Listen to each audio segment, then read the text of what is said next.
A few days ago, Memoria Press released a video on their YouTube channel explaining the difference or trying to explain the difference between a classical education and a Charlotte Mason education.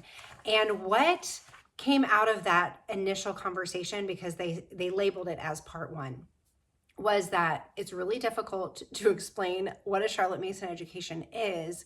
And a lot of people misunderstand what that is. So I want to go over some of the three main fallacies that they addressed and actually fell into themselves. They really did not have a grasp of Charlotte Mason's principles. They were reading them and had obviously prepared a little bit and had actually read through her principles, but as Karen Glass pointed out in the comments, that some of Mason's principles are actually kind of cryptic, and they take a lot of effort to try to understand what is she talking about. Is she speaking directly into the culture that she's living in?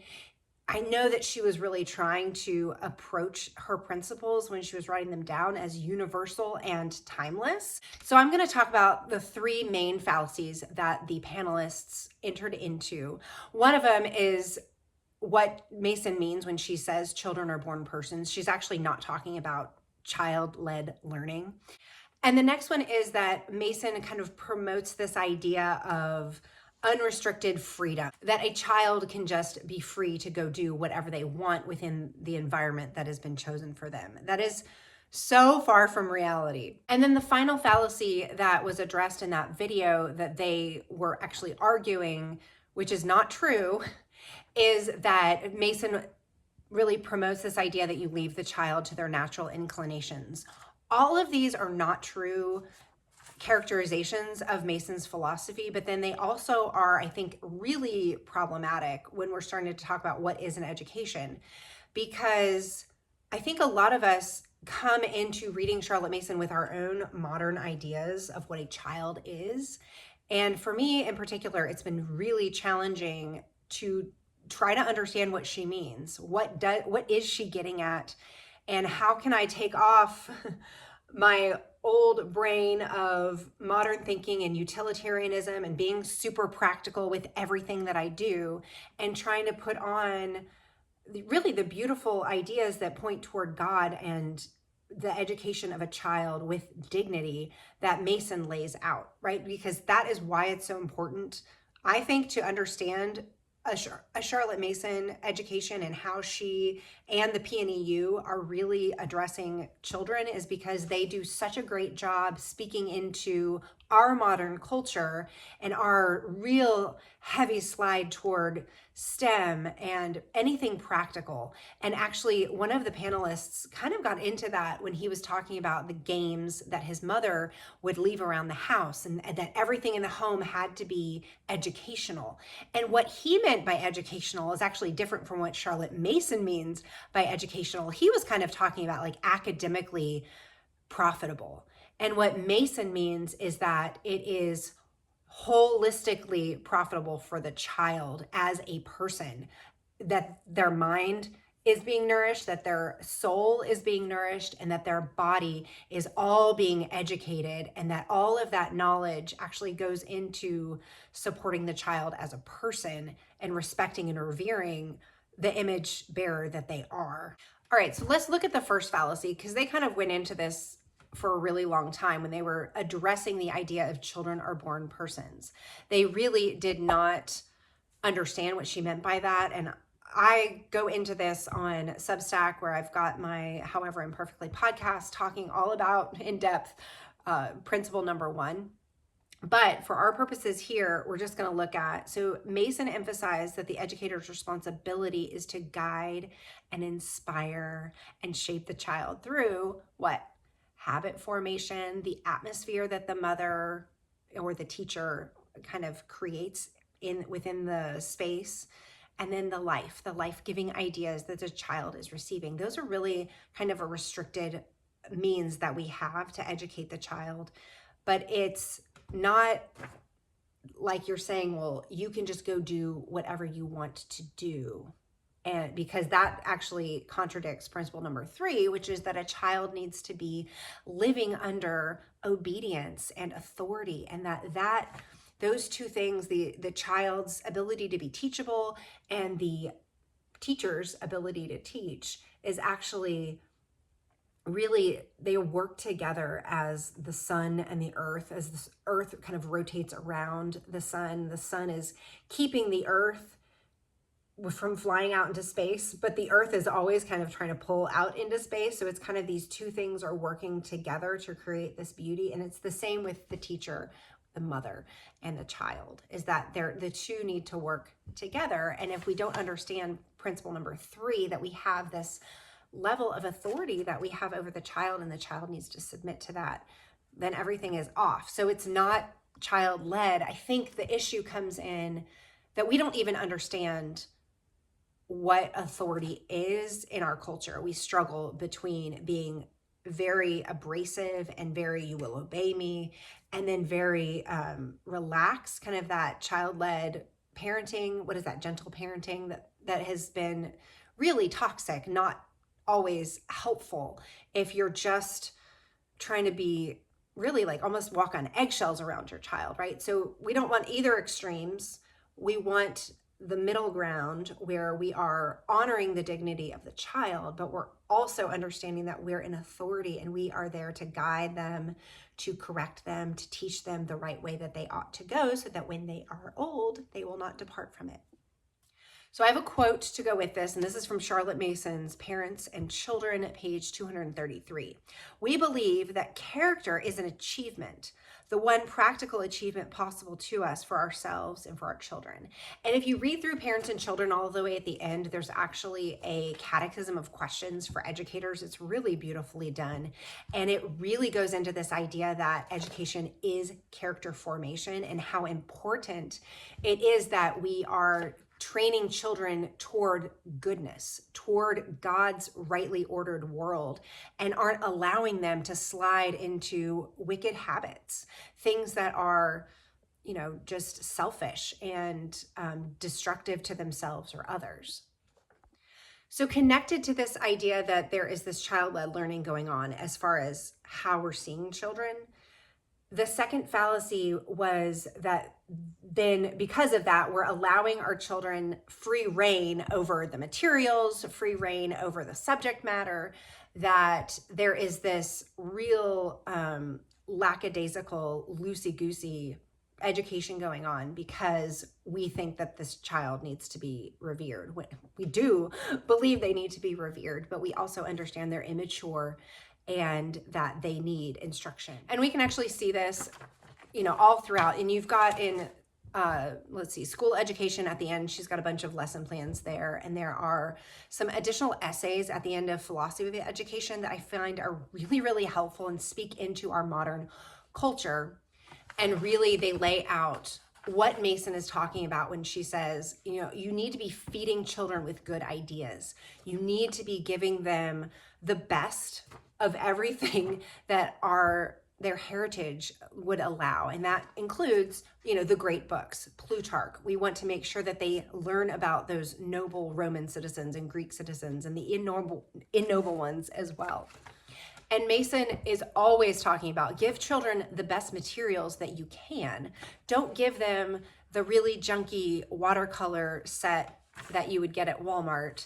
Invest a little bit more in good watercolor paints, because really good watercolor paints are actually more satisfying to mix, and you can get a lot more out of that project and out of that actual activity if you have good materials to work with. It's not frustrating. And the reason, again, we want to offer our children quality materials, quality books, beautiful music to learn, and a decent instrument to learn on, is because we want to respect the dignity of the child. We want them to be able to cultivate these beautiful habits and not just have this utilitarian view of a child that they need to learn all these things so that they can, become a symphony orchestra player, or that they can, whatever it is that is an end goal that includes making money at the end. Because I know a lot of my kids are probably not going to be professional musicians, but they're going to have music for themselves, for their soul. They definitely use it to help them process emotions or really like spend their time in a really beautiful way. So it really has more to do with seeing the child as a whole person and wanting to educate all of them, but giving them, like, respecting them enough to say, I really want you to do well with this. I'm not going to give you like the junkiest thing. So one of the speakers on the Memoria Press episode said this, and this is kind of my third point regarding the character of the child. So he said, you can't just say nature, just drop them in the forest and they'll grow up there. He said, sometimes it seems like that's what Mason is saying. Like, just kind of let the children be, let them be free. Of course, those of us who have read more extensively what Mason is saying, it is this both and. It is, we have these disciplines and these habits that we are trying to cultivate with our children. We are really trying to instill obedience. We want them to have the habit of attention. And a lot of these habits do start to feel like this oppressive, I'm never going to get there. This is a lifelong journey. You know, I'm so beat down by all the things that Mason's saying that I can't do. So that we have that in the Mason world, but he's kind of feeling like when he's reading her, she's just saying like, let the kids go be free and run around. And also, yes, like let us also let them have their freedom. Let's respect the child's need to be out in nature and be free with it and to enjoy it in a beautiful way. But he doesn't see there's kind of this holistic approach. It's, again, atmosphere, the attitude. You know, you could take a child out into the forest and be really regimented about it, being worrywart the whole time and telling you, oh, you know, I'm worried you're going to step on a snake, or, you know, just freaking out the whole time. And that would really kill the atmosphere of the outing, right? On the other side, if you're joyful and allowing the child to get out in nature and you're trusting their ability as a person to engage with nature on their own, that's going to be a much more pleasant environment. But then also we've got these disciplines that we're trying to instill. And then finally the life-giving ideas that we want to offer the child. So it's not just, you know, if you're looking at it in a prism and saying, oh, well, all these Charlotte Mason kids, they're getting outside so much. Well, of course they are, because in our culture and in Mason's day too, she was kind of at the tail end of the Industrial Revolution. So nature study became a very popular practice in schools because they saw that so many children had lost touch with nature. So they were trying to come up with some really intentional ways to get children connected with nature again. So it is with us. Like, we're probably even more removed than those children were. Certainly, if you live in a city, you can relate to that. But even us in the suburbs really do struggle to be intentional to get out and be connected with the seasons and paying attention to where the moon is in its cycle, or noticing when all of the animals, the caterpillars and the bugs are holding up for the winter. Like, we have to intentionally teach those things. And that is not just letting the child be free, right? The mother teacher is learning and trying to bring the child in. And yet we can give some instruction and also offer freedom within those bounds. And I think that actually is where the disconnect between what is a classical education, what is a Charlotte Mason education is. You know, you have classical education, and I would say like ancient classical, like whatever C.S. Lewis and J.R.R. Tolkien were educated in, like that world. Then you have kind of this neoclassical, and we would put some of these modern co-ops in there where you're just rotely memorizing things, versus what Charlotte Mason is doing. She's really kind of coming back to this kind of real, like a truer classical education where you're not rotely memorizing things, but you are reading the great books and you are really helping the student. You're drawing out of them answers, and you're really trying to help them learn how to live well and how to love learning. But it's not, you know, as laissez-faire, I think, as even Mason sometimes seems to portray, you know, depending on what age group you're looking at her talking about. So I think our biggest takeaway is that Mason is not child-led. She does not advocate to just let the child do whatever they want to do. It is a balance of respecting the child's dignity and having really an understanding of what will feed the child. What are the things that the child needs to learn? And of course, we know that each child has strengths and weaknesses, strengths that we want to challenge and allow them to continue to grow in that area, and then weaknesses we need to find ways to support and help them. So I have a few takeaways. One, go read the comments over on the Memoria Press video because they're phenomenal. Karen Glass has laid out point by point and timestamped it with direct quotes from Mason, kind of rebutting some of their points that they were making. So if you want to kind of dig in a little bit more, I would recommend her comments, and there's a couple others that have kind of like highlights worth your 10-15 minutes of your life just to kind of see what the nuances there of the conversation. Because again, I think that this is a really common misunderstanding, mischaracterization of Mason. And then of course I must give you book recommendations. So Karen Glass, who is in the comments, also has a great book called Consider This, and it is really an explanation of that Charlotte Mason is classical, and she goes into details, and she's a great writer, so it's really enjoyable to read. Then we have Stratford Caldecott and his book Beauty in the Word, and he lays out kind of a philosophy of Christian education, and it's beautiful, and I think it really lays out what a Charlotte Mason education is.